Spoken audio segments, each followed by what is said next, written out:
Hi అండి, welcome back to my channel. 2026 August 2 మనకి సంకష్టార చతుర్థి వస్తుంది కదండి. అయితే శ్రీ పరాభవనామ సంవత్సరం ఆషాఢ మాసం బహుళ చవితి నాడు అంటే ఆదివారం 2వ తేదీ వచ్చిందండి. ఆ రోజు మనం సంకష్టార చతుర్థి వ్రతం అయితే ఆచరించాలి.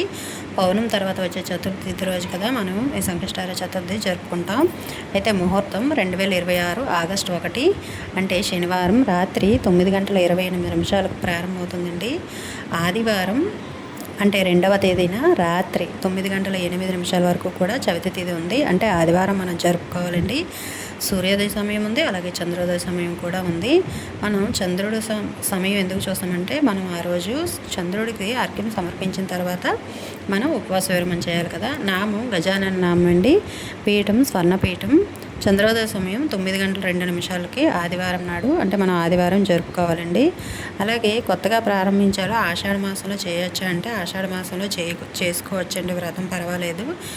ఎప్పుడైనా సరే మన విఘ్నాలు తొలగి కార్యసిద్ధి జరగాలి అంటే విఘ్నేశ్వరుడు పూజ ప్రతి నెల కూడా మనం చేసుకోవాలి.